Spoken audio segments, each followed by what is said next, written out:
Chapter 3. Lesson 3. Mind your own business.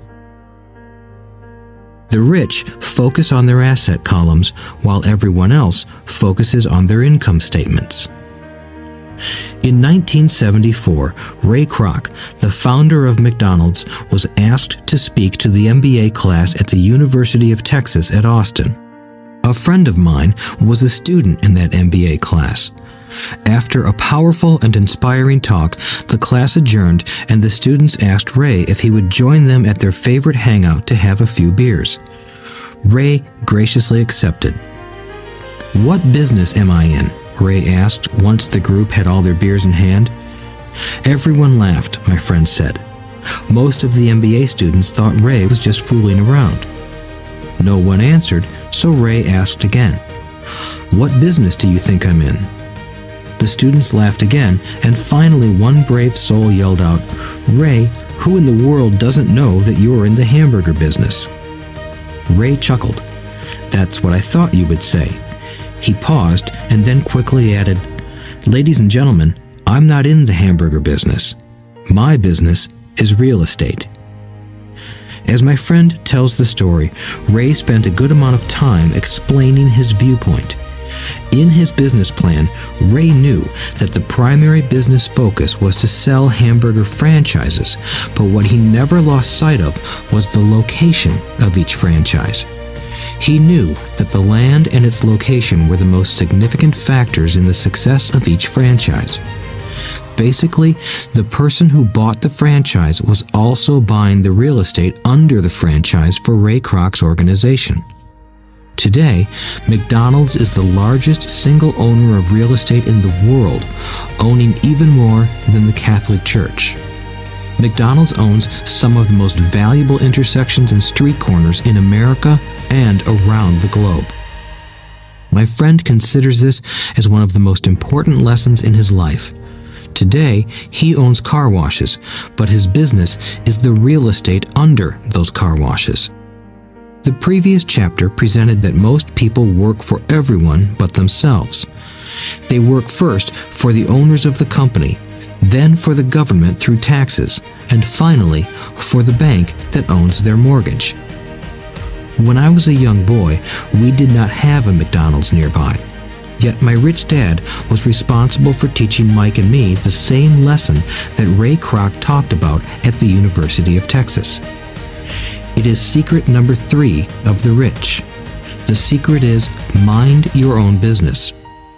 Financial struggle is often directly the result of people working all their lives for someone else.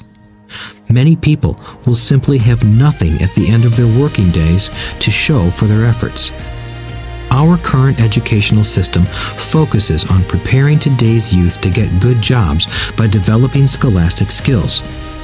Their lives will revolve around their wages or, as described earlier, their income column. Many will study further to become engineers, scientists, cooks, police officers, artists, writers, and so on. These professional skills allow them to enter the workforce and work for money. But there is a big difference between your profession and your business. Often I ask people, "What is your business?" And they will say, "Oh, I'm a banker." Then I ask them if they own the bank, and they usually respond, "No, I work there." In that instance, they have confused their profession with their business. Their profession may be a banker, but they still need their own business. A problem with school is that you often become what you study. So if you study cooking, you become a chef. If you study the law, you become an attorney. And a study of auto mechanics makes you a mechanic. The mistake in becoming what you study is that too many people forget to mind their own business. They spend their lives minding someone else's business and making that person rich. To become financially secure, a person needs to mind their own business. Your business revolves around your asset column, not your income column. As stated earlier, the number 1 rule is to know the difference between an asset and a liability and to buy assets. The rich focus on their asset columns, while everyone else focuses on their income statements. That is why we hear so often, "I need a raise. If only I had a promotion. I am going back to school to get more training so I can get a better job.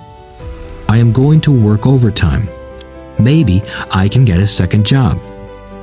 In some circles, these are sensible ideas, but you are still not minding your own business. These ideas all still focus on the income column and will only help a person become more financially secure if the additional money is used to purchase income-generating assets. The primary reason the majority of the poor and middle class are fiscally conservative, which means I can't afford to take risks, is that they have no financial foundation. They have to cling to their jobs and play it safe.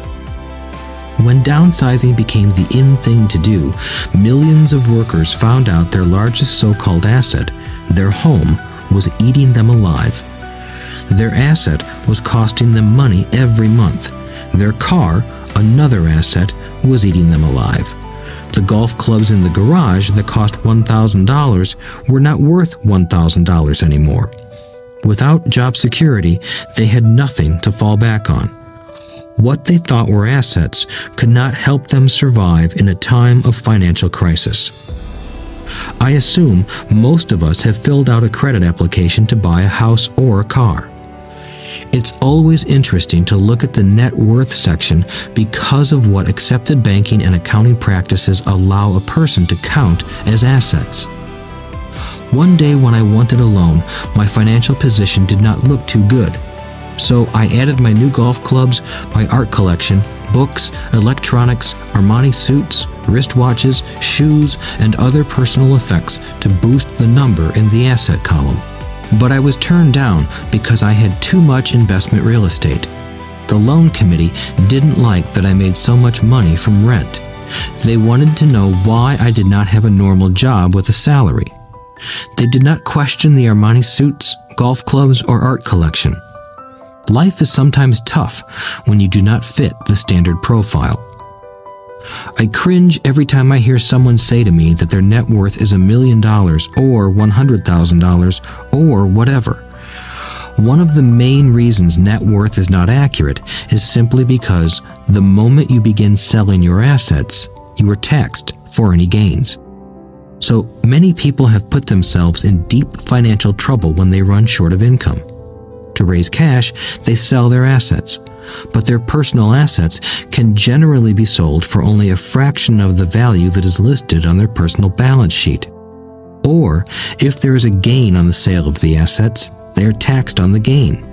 So again, the government takes its share, thus reducing the amount available to help them out of debt. That is why I say someone's net worth is often worth less than they think. Start minding your own business. Keep your daytime job, but start buying real assets, not liabilities or personal effects that have no real value once you get them home. A new car loses nearly 25% of the price you pay for it the moment you drive it off the lot. It is not a true asset even if your banker lets you list it as one. My $400 new titanium driver was worth $150 the moment I teed off. Keep expenses low, reduce liabilities, and diligently build a base of solid assets. For young people who have not yet left home, it is important for parents to teach them the difference between an asset and a liability. Get them to start building a solid asset column before they leave home, get married, buy a house, have kids, and get stuck in a risky financial position, clinging to a job and buying everything on credit. I see so many young couples who get married and trap themselves into a lifestyle that will not let them get out of debt for most of their working years. For many people, just as the last child leaves home, the parents realize they have not adequately prepared for retirement and they begin to scramble to put some money away. Then their own parents become ill and they find themselves with new responsibilities. So what kind of assets am I suggesting that you or your children acquire? In my world, real assets fall into the following categories. businesses that do not require my presence. I own them, but they are managed or run by other people. If I have to work there, it's not a business. It becomes my job. Stocks, bonds, income-generating real estate, notes, IOUs, royalties from intellectual property such as music, scripts, and patents. Anything else that has value, produces income, or appreciates, and has a ready market. As a young boy, my educated dad encouraged me to find a safe job, but my rich dad encouraged me to begin acquiring assets that I loved. If you don't love it, you won't take care of it. I collect real estate simply because I love buildings and land. I love shopping for them, and I could look at them all day long. When problems arise, the problems aren't so bad that it changes my love for real estate. For people who hate real estate, they shouldn't buy it.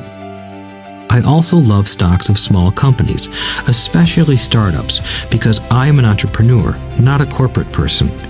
In my early years, I worked in large organizations such as Standard Oil of California, the U.S. Marine Corps, and Xerox Corporation. I enjoyed my time with those organizations and have fond memories, but I know deep down I am not a company man. I like starting companies, not running them. So my stock buys are usually of small companies. Sometimes I even start the company and take it public. Fortunes are made in new stock issues, and I love the game. Many people are afraid of small cap companies and call them risky, and they are. But that risk is diminished if you love what the investment is, understand it, and know the game. With small companies, my investment strategy is to be out of the stock in a year. On the other hand, my real estate strategy is to start small and keep trading up for bigger properties, and, therefore, delay paying taxes on the gain. This allows the value to increase dramatically. I generally hold real estate less than 7 years. For years, even while I was with the Marine Corps and Xerox, I did what my rich dad recommended. I kept my day job, but I still minded my own business. I was active in my asset column trading real estate and small stocks. Rich Dad always stressed the importance of financial literacy. The better I was at understanding the accounting and cash management, the better I would be at analyzing investments and eventually starting and building my own company. I don't encourage anyone to start a company unless they really want to. Knowing what I know about running a company, I wouldn't wish that task on anyone.